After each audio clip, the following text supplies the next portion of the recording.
Ya, Assalamualaikum warahmatullahi wabarakatuh. Pada kesempatan ini saya akan membahas tentang tipografi. Ya, jadi kalau pada pertemuan sebelumnya kita sudah membahas tentang masalah warna, maka pada kesempatan ini saya akan membahas tentang tipografi. Jadi mengapa kemudian tipografi menjadi begitu penting? Karena dalam konteks desain bahwa pesan yang disampaikan melalui visual itu bisa juga dalam bentuk tulisan pastinya.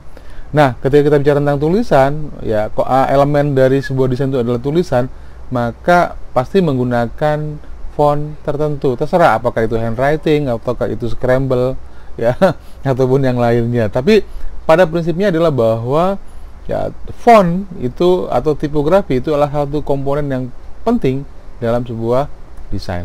Pertanyaan awalnya adalah apa sih tipografi itu dan seberapa pentingkah tipografi dalam sebuah desain ya bagi seorang desainer.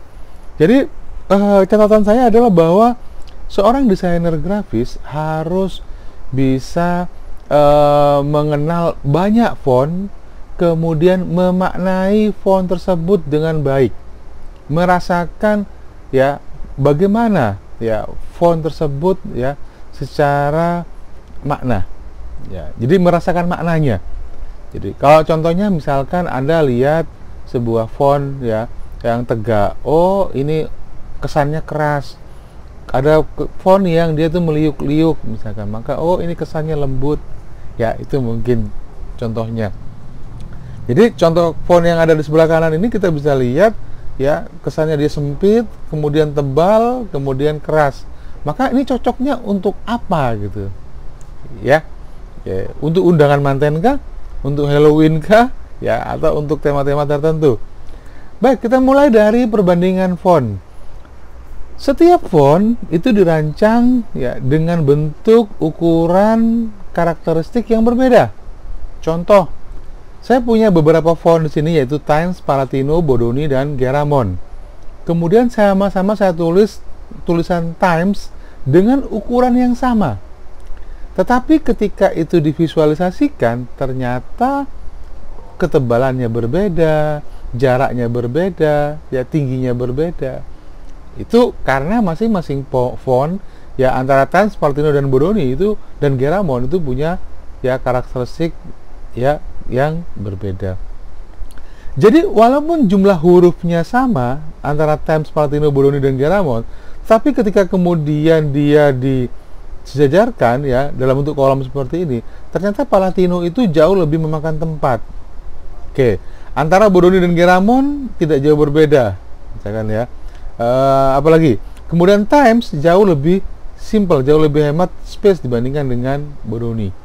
Ya, ini contoh kasusnya. Ada satu hal yang menarik yang ada dalam sebuah berita, seorang anak SMA dia membuat sebuah penelitian ya yang mengaitkan antara pilihan huruf dengan penghematan. Jadi dia datang ke sebuah kantor ya, kemudian dia menghitung ya, kalau kemudian kantor tersebut biasanya menggunakan jenis huruf ini, maka dalam setahun kira-kira dia akan menghabiskan berapa banyak tinta dan berapa banyak kertas. Itu.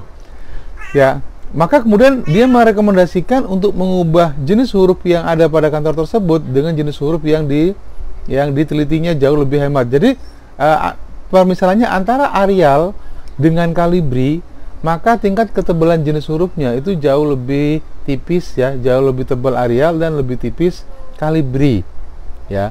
Maka asumsi dari si anak tersebut, kalau Calibri itu dengan ukuran yang sama dan keterbacaan misalnya font 12 misalkan ya, maka kira-kira dia itu bisa menghemat berapa mililiter tinta dalam 100 kata ya, sehingga kemudian setelah dihitung sekian-sekian ternyata bisa menghemat cukup signifikan ya. Itu contoh kasus bagaimana bahwa font itu juga berpengaruh terhadap efisiensi ya, baik itu kertas ya, kemudian tinta, tentu saja harusnya peralatan ya.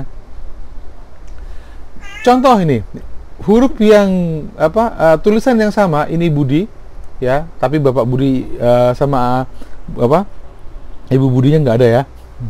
Nah, maka ternyata ya ketebalannya itu berbeda ya, kemudian karakteristiknya juga berbeda Ya, titiknya dia pakai bundar, ini pakai kotak, ini ada hiasannya, ya, ada aksesorisnya, ada aksennya, ya, ini budi, ya, dan seterusnya.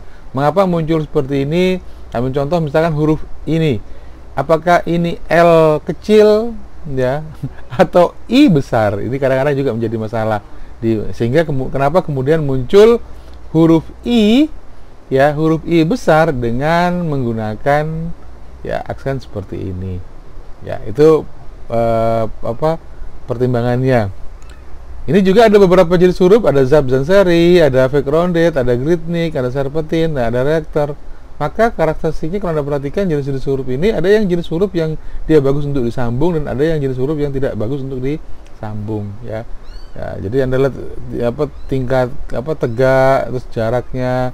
Nah, ini contohnya serpentine itu dia jauh lebih tebal dan makan tempat, ya. Kemudian kalau pada pertemuan sebelumnya kita membahas tentang makna warna, warna merah itu semangat, ya, mungkin juga emosi, kemarahan, cinta, passion, dan seterusnya. Tapi warna merah juga bisa menandakan bahwa itu adalah bahaya. Itu mengapa kemudian rambu-rambu lalu lintas menggunakan warna merah sebagai bagian dari attention, ya, atau bukan hanya sekedar warning tapi attention, ya. Ya, oke. Jadi kalau kemudian ada sebuah tulisan, ya, danger misalkan, maka bukan hanya masalah warna, ya. Kalau Anda masuk ke daerah basis militer seperti daerah marinir, ya, atau tentara, maka pasti akan ada peringatan yang ditulis dengan rambu dengan warna merah dan warna kuning. Tapi kalau rambu lalu lintas dia tidak ditulis pakai warna kuning tapi pakai warna putih, rambu lalu lintas, ya, putih dan hitam, ya, putih. Maka jauh lebih kemudian punya geget, ya, ketika dia menggunakan warna kuning. Itu perbandingannya, ya. Nah, sekarang kita lihat font. Bayangkan kalau Anda memasuki daerah basis militer tapi ditulis pakai huruf brush script atau pakai huruf joker misalkan, ya. Kira-kira orang takut apa enggak gitu? Enggak, ya. Atau handwriting misalkan. Ini sebenarnya brush script. Danger.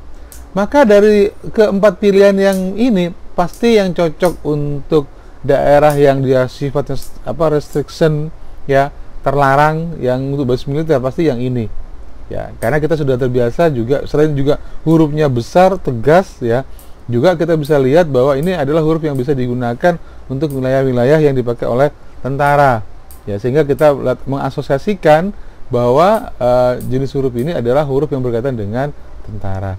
Ya, jenis-jenis huruf stensil, jadi dipetik di kotak peti peluru misalkan, ataupun di daerah-daerah, maka daerah-daerah basis militer, biasanya jenis hurufnya adalah model-model yang begini, yang stensil atau sablon. Jadi zaman dulu itu kan kertas, kemudian ditulisin, terus digunting, terus dicat pakai pilok misalkan, ya, atau pakai cat semprot, atau pakai busa yang ditutul-tutul gitu, ya.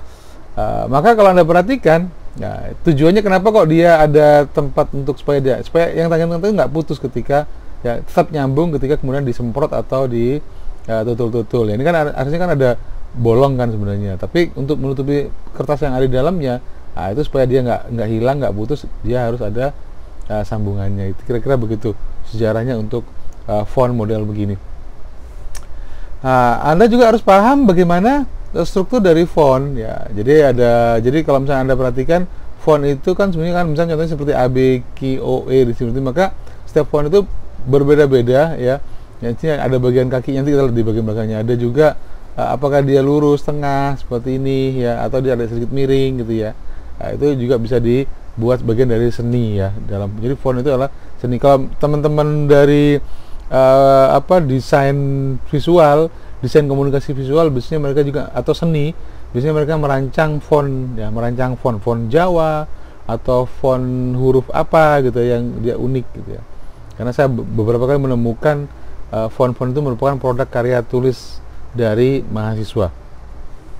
Ini struktur font, ya. Ini kalau misalnya Anda membuat sebuah desain font, ya, maka, ya, ini adalah apex, kira-kira ini adalah serif, kemudian ada ascender, ya, ada cap height-nya, body height-nya, ya, descender line-nya, ya, dan seterusnya, atau base line-nya. Maka saya belum pernah nemu juga ada Y yang scanner lainnya masuk di baseline-nya ya. Itu kecuali kalau misalnya huruf cetak ya. Ya, jadi ada H, dia punya ascender ya.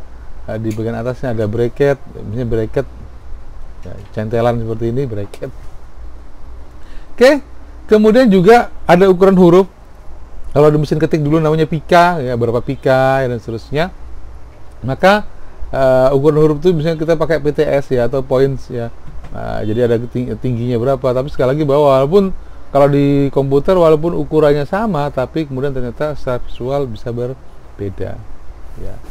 Nih, Anda bisa bandingkan. Ada juga kern, unkern. Jadi dalam konteks font ada juga yang misalnya Anda perlu perhatikan, apakah sebuah antar huruf itu dia harus benar-benar mepet. Kenapa? Karena kalau iya, misalnya kalau diukurnya sama, maka biasanya akan ada tampak jarak. Jadi Anda mungkin pernah ngetik pakai Courier, kemudian ketika Anda ngetikkan beberapa huruf seperti I, maka jaraknya itu seperti terpisah. Kenapa? Karena sebenarnya kalau kemudian itu kita mau ngambil kotak lurus, maka pastinya akan yang terjadi adalah tampak seperti ada space ya. Nah, seperti ini. Kalau yang unkern ini tampak ada space. Tapi kalau kemudian kita mau ngambil normal, maka yang ngambil itu adalah ini, jarak ini. Ya, kern and unkern. Tapi kalau misalnya di beberapa aplikasi seperti Microsoft Word atau Photoshop itu kita bisa mengatur jarak antar fontnya ya. Oke, yang menarik adalah bahwa font ini bukan hanya digunakan untuk tulisan, pesan dan seterusnya, tapi juga umumnya adalah logo. Untuk mendesain logo-logo yang unik, yang menarik, yang punya makna, menjadi brand ya, logo brand ini ya, maka pasti butuh font yang unik juga.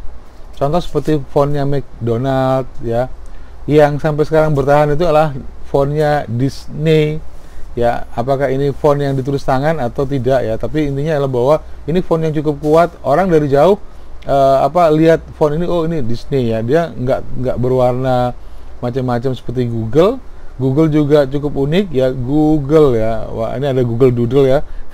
Google Doodle itu adalah logo yang menuliskan Google tapi dengan bentuk-bentuk yang unik sesuai dengan tema itu, Google Doodle. Terus ada Nutella ya, Utella ya. Kemudian Gojek juga sempat berubah logonya ya, dengan model font yang berbeda tentunya ya. Oleh karena itu kemudian ketika Anda mendesain sebuah logo, maka sebenarnya sekarang nggak usah membuat logo yang terlalu kuat di grafis, tapi cukup di type ya, atau di font ya. Contohnya seperti ini. Nah, ini contohnya adalah The Big Brand Theory. Dia gabungan antara logo celana tapi gabungan dari beberapa ya font ya, brandnya mungkin dia. Oke, kemudian dalam sebuah font yang perlu Anda pahami adalah bahwa font itu biasanya ada font tipisnya, ada font tebelnya, ada angkanya, kemudian ada huruf besarnya, capitalize-nya ya. Tuh. Nah, tidak semua font bagus. Contohnya begini. Ada font yang hurufnya bagus tapi angkanya jelek. Kenapa kok? Jadi gini. Kalau Anda mendesain kartu nama, kemudian fontnya bagus nih ceritanya untuk nama, alamat dan sebagainya. Tapi ketika Anda menggunakan nomor telepon, ternyata model hurufnya itu dia begini. 012, 34-nya 5-nya turun ke bawah, 67-nya naik ke atas, 89. Jadi akhirnya apa? Akhirnya jenis hurufnya naik turun, padahal normalnya mungkin yang kita inginkan seperti ini. Itu terjadi ya. Saya pernah membuat kartu nama yang kemudian kalau saya mau ganti dengan huruf yang lain, sebenarnya nggak apa-apa juga ya. Ketika Anda membuat sebuah desain, bisa saja kemudian satu bagian dia menggunakan font ini, satu bagian lagi menggunakan font yang lainnya. Kenapa? Karena tidak semua font kemudian bagiannya bagus. Sama seperti tadi kasusnya, angkanya ternyata nggak bagus. Atau kalau misalnya Anda membuat sebuah pengumuman nomor telepon, misalnya Anda menggunakan angka seperti ini, maka ini terlalu ramping, terlalu tipis. Mungkin font yang ini bagus, misalnya. Ini terlalu tebel. 1, 2, 3, 4, 5, 6, 7 terlalu tebel. Oke. Atau Anda menggunakan simbol, beberapa simbol itu malah tampak tidak bisa terbaca. Simbol dan misalkan. Contohnya coba cari simbol ini nih, simbol dan ini. Simbol dan seperti ini bahkan tidak terbaca sebagai sebuah simbol dan, tapi terbaca sebagai sebuah ilustrasi ya. Maka dari itu kemudian ya, dan ini bagus, oke. Bagus, dolar bagus, tapi yang ini tidak bisa ya. Oke, ini copet.com. Wah, ini logonya. Jadi apa dulu ya, saya lupa juga kok ini apa yang saya buat ya, kok ada copet.com. Oh ya, oke. Membuat logo menggunakan font yang unik ya. Jadi sebenarnya ini adalah beberapa bagian ya. Anda membuat logo tidak harus membuat logo dengan menggunakan menggunakan Photoshop, Corel Draw ya. Bisa saja kemudian Anda mengkombinasikannya antara di shape ini ya, insert shape, maka Anda bisa menemukan banyak hal. Tapi yang paling penting adalah kombinasinya. Misalnya contohnya ini adalah fontnya gitu ya. Oh, ini fontnya cukup kuat ini ya. Beda kalau kemudian ada fontnya, jadi ada banyak font. Contoh font yang mungkin menarik adalah kalau saya ganti, ada beberapa font yang dia punya tingkatan ya. Contohnya seperti Couplet Gothic ini. Couplet Gothic itu dia punya dua jenis ya, Couplet Gothic tebal, bold, dan light-nya ya. Tapi yang mungkin agak lengkap adalah punyanya Eras bold. Itu dia punya Eras bold, ada punya Eras demi ya, ada punya Eras light ya, dan ada punya Eras medium. Jadi 1, 2, 3, 4, ada 4 tingkatan. Jadi biasanya font-font yang bagus itu biasanya dia punya beberapa tingkatan, sama seperti Franklin ini, Franklin Gothic ya, terus condensed agak mepet, heavy tebal ya, Gothic ya, dan seterusnya ya. Yang lainnya jarang sekali saya menemukan jenis-jenis huruf yang dia inter cukup banyak pilihannya. Jadi mulai dari inter black, extra bold ya, like italic ya, dan seterusnya. Ini penggabungannya. Sedangkan yang ini adalah saya punya Jawa Dwipa. Ini juga menarik. Ini jenis huruf yang cukup menarik. Kenapa? Karena dia menggunakan jenis huruf Jawa ya. Coba saya lihat Java Dwipa, Jawa. Jawa palsu. Jawa palsu itu menarik kalau buat saya. Jadi ini adalah satu jenis huruf yang menarik. Kenapa? Karena dia seperti Honocoroko, tapi tulisannya tulisan Latin ya. Ada banyak seperti ini ya. Atau kalau Anda bisa menggunakan Alhambra, ini adalah jenis huruf favorit saya juga. Kalau kemudian membuat ya. Jadi ini jangan dibaca dari kanan ke kiri, tapi bacanya tetap dari kiri ke kanan, karena ini bukan huruf Arab tapi look like ya, Arab look like.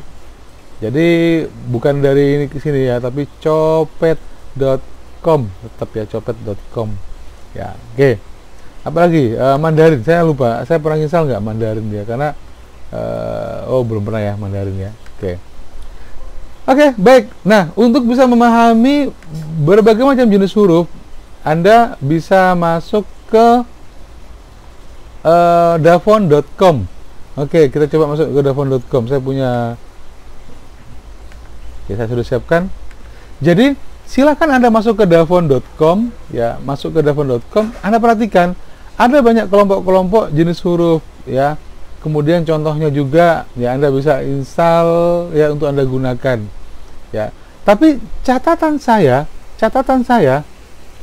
kalau font yang Anda download di website itu untuk komersial, maka harus hati-hati.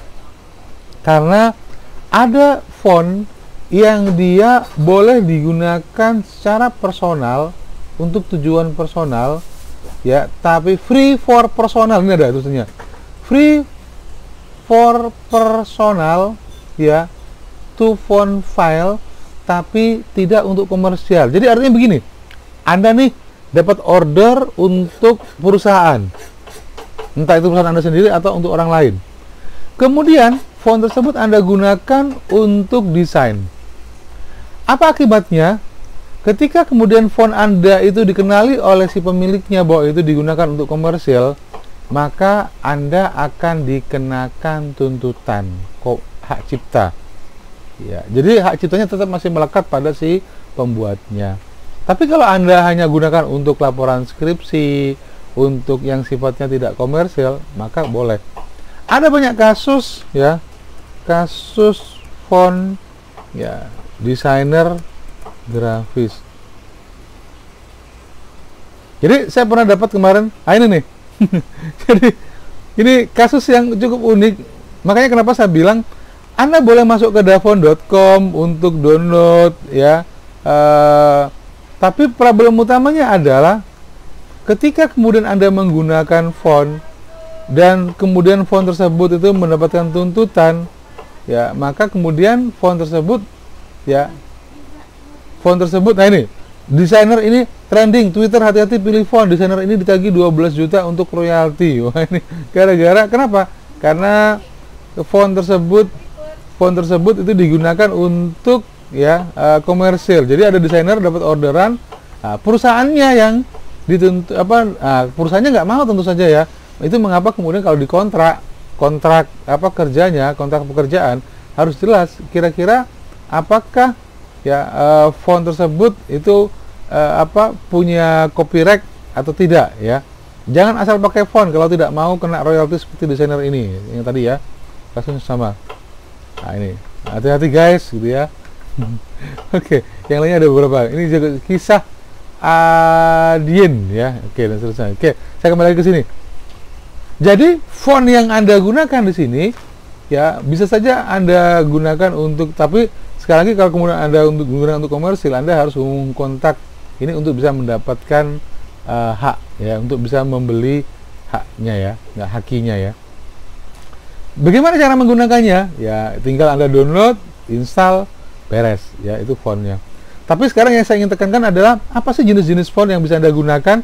Tadi seperti yang pada bagian pengantar, semakin seorang desainer grafis kaya pada mengetahui jenis-jenis font, bentuk-bentuk font, maka dia akan semakin mudah dalam menyelesaikan pekerjaannya. Sambil contoh misalkan adalah ada font yang dia Chinese and Japan foreign look. Ini kelompok foreign look. Jadi kelompok foreign look itu kalau Anda misalnya lagi ada perusahaan Jepang atau perusahaan Cina yang dia pesan, atau dojo yang dia mau bikin label ya untuk, maka ini saya kira cocok banget ini. Kashima Brusan, Osaka Sans Serif, Chinese Dragon, Korean Calligraphy, Japan Karate. Wah, ini kayak Karate Kid itu kan. Nah, ini. Atau buat film misalkan ya. Tapi sekali lagi kalau filmnya kemudian fontnya tidak Anda bayar, wah ini jadi masalah nanti di belakangan ya. Ini ya. Bagus-bagus ini. Atau misalkan Japanese restoran. Wah, ini fontnya bagus ini. Atau Speed Fast and Furious. Oke. Fast and Furious ada nggak ya Fast and Speed coba? Need for Speed di sini kalau nggak salah ya. Anda bisa cari di sini. Weh, ini font-font yang modern yang paling banyak digunakan di beberapa film misalkan seperti ini. Atau di beberapa mobil highlight juga di cutting sticker ya. Nah, ini cutting sticker di sini yang kayak gini. High speed, speed line dan seterusnya. Yes, oke. Ya, saya kembali lagi. Kemudian ada juga font yang hati-hati. Jadi begini, font itu tidak hanya sekedar alfabetik huruf A, B, C sampai Z, angka dan simbol, tidak. Tapi ada juga font yang bisa Anda gunakan ketika Anda butuh logo. Anda mau butuh logo nih, terus Anda bingung. Kira-kira kalau saya mau nyari logo Puma, paling Anda jadi image. Tapi sebenarnya nggak juga. Anda bisa cari ini di font ada Adidas, North Face, Chanel ya. Apalagi ini Lacoste ya, Instagram, Facebook, YouTube, Reddit dan seterusnya. Nah, ini font semua, Batman Forever ya, atau logo-logo mobil ya. Ya, ini bisa Anda gunakan untuk ya di download kemudian digunakan di. Nah ini, jadi ini logo ya, font yang isinya adalah logo. Oke, apalagi di sini music, army, oke, ada army. Ya, wes ini simbol-simbol army font. Ya, jadi mau tidak mau silakan explore. Contohnya misalkan nih, Anda mau bikin sebuah Halloween party, ya Halloween party, kemudian bikin banner atau flyernya, maka ini bisa Anda gunakan, cocok Anda gunakan sama simbol-simbolnya. Phantom Finger, Secret Midnight, ya, dan Pumpkin King ya, Happy Halloween dan seterusnya. Ini oke, ini keren ini. Ya, untuk digunakan. Atau beberapa jenis huruf yang cocok untuk graffiti. Nah, Anda mau bikin tema-tema graffiti ya, mungkin di kaos atau di apa ya. Sekali lagi ingat, selama itu tidak untuk komersil ya, dan ini aman karena semuanya bisnisnya adalah free for ya. Tapi ada juga yang dia donationware. Ya, yang kayak gini donationware. Ya, berarti Anda pokoknya selama donasi aja, ya kalau nggak donasi nggak apa-apa ya, karena donationware. 100% free. Nah ini, dripping marker ini 100% free, berarti bisa digunakan ya. Free for personal use, macam-macam ya. Lisensinya tergantung. Anda perhatikan di bagian ini. Ya. Oke, ini Quicksilver. Nah, ini Quicksilver. Ini apa? For free. Free for personal use. Oke, dan seterusnya. Apa lagi? Ada lagi retro. Oh, retro. Ada Stencil Army. Yang tadi yang saya gunakan itu adalah Stencil Army. Nah, ini Stencil Army. Top Secret, Gunplay, Army Rush, Old Stamper. Ya, itu ada jenis-jenis huruf yang cocok kalau digunakan untuk Anda mau bikin game tentang perang-perangan, maka cocok ini spawnnya digunakan. Ya, atau ini Army Stamp. Wah, Army Stamp bisa digunakan. Oke, ada lagi. Ini yang terakhir dari saya, yaitu jenis huruf yang harus hati-hati digunakan ya, karena kalau kemudian ini ada horor ya, ada animal, ada Asian ya, kemudian oh ini coba seksi. Wah. Wes, ya ini kalau kemudian ada, wah ini harus hati-hati ya menggunakan jenis huruf seperti ini. Sudah saya ganti aja dengan yang lain ya. Ya, karena jenis hurufnya agak aneh di sini. Nah, ini yang tebal. Oke, saya kira demikian ya untuk materi kita tentang font. Yang terakhir dari saya adalah bahwa font itu banyak digunakan di penerbitan. Contohnya seperti Kompas saja, ketika dia milih font yang paling nyaman untuk digunakan untuk membacanya, dia harus membayar konsultan cukup mahal ya. Jadi urusan font itu bukan urusan remeh-temeh, tapi urusan yang maha penting. Karena sekali lagi bahwa material atau elemen dari desain itu salah satu bagiannya adalah berkaitan dengan tulisan, dan tulisan itu pasti dengan berkaitan dengan bentuk tulisan atau font atau tipografi. Ya, demikian dari saya. Terima kasih. Assalamualaikum warahmatullahi wabarakatuh.